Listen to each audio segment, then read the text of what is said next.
And welcome to the Dr. Mumbi Show. My name is Dr.MumbiSeraki. How you doing? How's everything going? I really do pray that you are well. Yeah, beloveds, in all your ways, and that you are moving into living life truly on your own terms. Thanks to everyone that supports us on our Patreon and our PayPal accounts. It enables us to bring daily news to global Black Africa. And we don't just focus on any story because there's so much that's happening across the African continent. But we look specifically at all the stories that kind of point to our awakening, our transformation, and our restoration and our reformation. Because what we need, guys, is not a revival, it's not a revolution, it's a reformation. And the difference is, with a reformation, everything is destroyed to the ground in order to build up something new. But those are definitely stories for other days. Now, I've been telling you guys about this Mali coup. I've been telling you, there must have been a foreign hand. I just knew it. Unfortunately, there is always a foreign hand. And now, very, very interesting, in the wake of Mali's political crisis, there are actually reports in Mali that Russia could have actually been behind, the coup. They may have been the foreign hand. I had thought it was the divided states.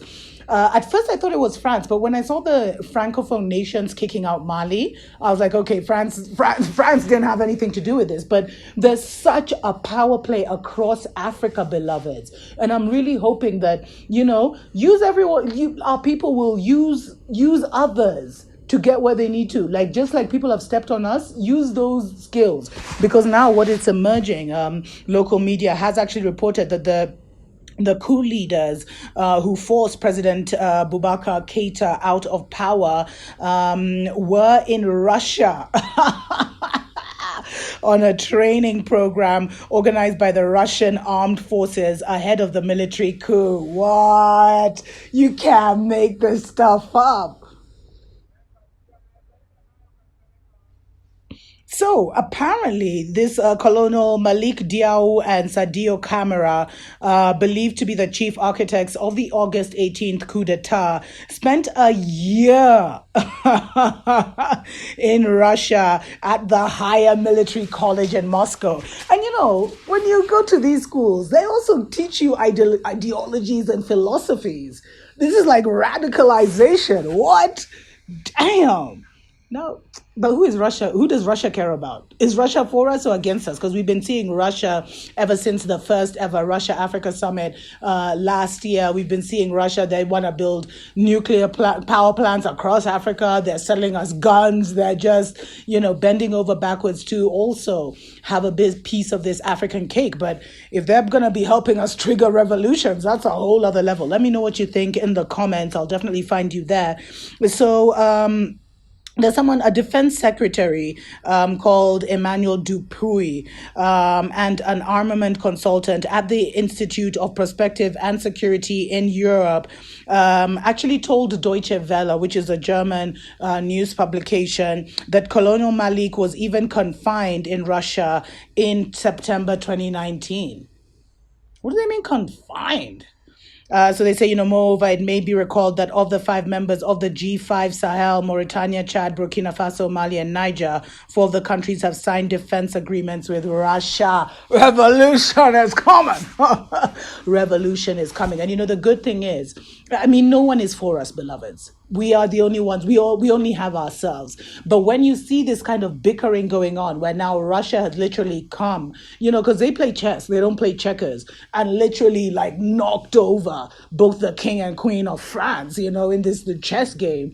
This is interesting because I know in West Africa, there is this growing sentiment. And that's why ECOWAS and, the Francophone nations have come down so hard on Mali, because they don't want this to become a copy-paste situation. And I told you, Africa, we love to copy paste. So you see a revolution in the neighbor place, you're like, hey, even us, we can pull that off. Imagine how many young soldiers in their 30s have been inspired by, Colonel Malik Diaw. But I wonder why he was detained. That's really interesting. And he's, the Russian expert said, it's difficult for me to judge how reliable this information is because Moscow has not said anything about it. move in silence. Hello. And then apart from the alleged Moscow training, the Malian leaders also got training from the United States and Germany, according to AFRICOM. Get that training, brothers and sisters, and then come use it to liberate your people. That's what's up. But don't become like your former, don't become like these former colonial masters. So, there's been a lot of talk, and some are saying, Colonel Golta participated in previous U.S. Africa Command Flintlock training exercises and also attended an 18-day Joint Special Operations University bilateral seminar at MacDill Air Force Base in Florida. So he was trained by the Americans, he was trained by the Germans, then he spent a year in Russia, then he came back to Mali and pulled off a coup. Damn! We're a new breed of Africans, beloveds. I keep saying it, but we're seeing it. We're seeing it with our own 3 eyes. We're a new breed of Africans, and this is a new day for Africa. It's not business as usual on the continent. Let me know what you think about this. Until next time. I don't know why it's gotten me a little giddy. Let me know what you think. Until next time. Tuko pamoja.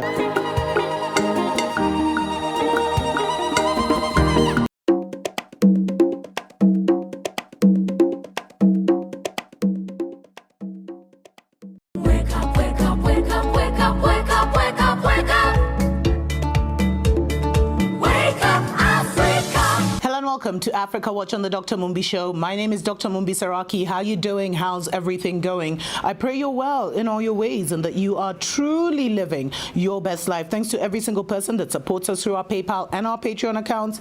Really, really appreciate you guys. Go ahead and consider joining our Patreon family or, sending us a love donation through our PayPal accounts. Would really, really appreciate you as we get ready to travel to West Africa to kind of close out 2019. 2019 has been such a crazy year.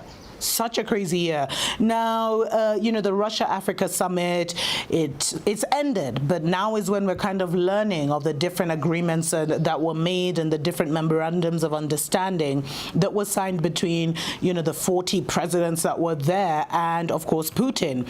Now, one of the biggest things that came out of the Russia-Africa conference was that 18 African countries have signed nuclear energy deals with Russia.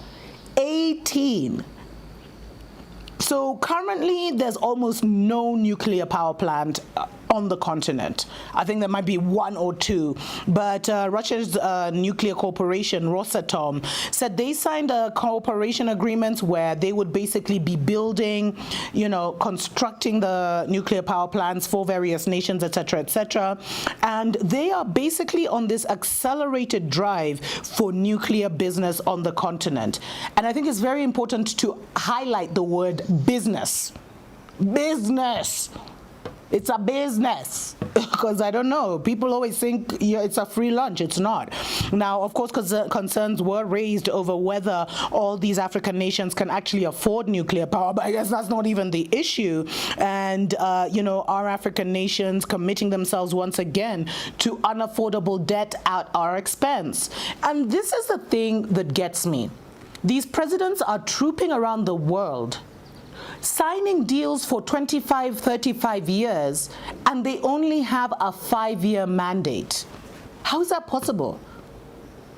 Every constitution across the African continent needs to be changed to say the mandate of your presidency is 5 years, which means when those 5 years end, every contract that you signed, everything can be revisited. And if it needs to be cancelled, it can be cancelled because our people come first. Those are the kind of clauses we need. Because once again, like all these 18 African countries, first of all, nuclear power, I'm all for it. If they can be turned into nuclear weapons, it's even better. Stories for other days, but you know what I mean? So, but this has really made the West uneasy, like the U.S., France, and, the divided kingdom are super uneasy at this. They're like, what? Wake up, wake up, wake up, wake up, wake up, wake up, wake up.